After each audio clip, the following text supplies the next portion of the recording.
Srirampur area open cast వద్ద ఉద్రిక్తత చోటు చేసుకుంది.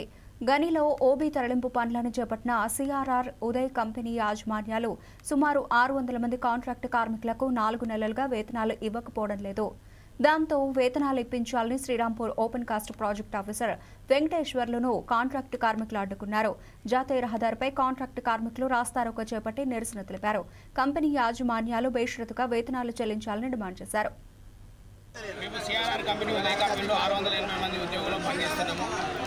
గత నెల ఆగస్టు 26 తారీఖున ఆ కంపెనీలో డబ్బులు లేవు, మనకు లోన్ రావాల్సింది రాలేదు. మనం ఒక 2 రోజులు కంపెనీ బంద్ చేసుకుందాం, మనకు ఒక 2-3 రోజులలో ఎక్విప్మెంట్కి సంబంధించిన మనీ మొత్తం వస్తాయి అని చెప్పేసి ఆగస్టు 27 తారీఖున కంపెనీ బంద్ చేయడం జరిగింది. ఆగస్టు 27 తారీఖు నుంచి ఇంతవరకు మేనేజ్మెంట్ చూసిన దాఖలు లేవు. మాకు ఒక్కొక్కరికి 3 నుంచి 4 నెలల వేతనాలు రావాలి.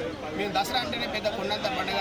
మేము జేవ office, PO office, police station చుట్టూ తిరుగుతూ ఉన్నాం. కనీసం ఏ ఒక్క యాజమాన్యం కూడా మమ్మల్ని పట్టించుకునేవారు నాదుడు లేదు. మేము గత జీఎం గారిని కూడా అడిగినాం. మాకు కంపెనీ టెండర్ వేసినప్పుడు ₹1,00,00,000 టెండర్ కింద మీ దగ్గర ₹1,00,00,000 మీ దగ్గర ఉంటాయి, అందులోకి వెళ్ళి మా కనీసం కార్మికులకు ₹10,000 వేయమని కూడా అడిగినాము. కనీసం జీఎం గారు కూడా స్పందించట్లేదు. మా కంపెనీ నుంచి ₹28 కోట్ల డీజిల్ పెనాల్టీ కింద కట్ చేసిన రికవరీ సొమ్ము ఉంది.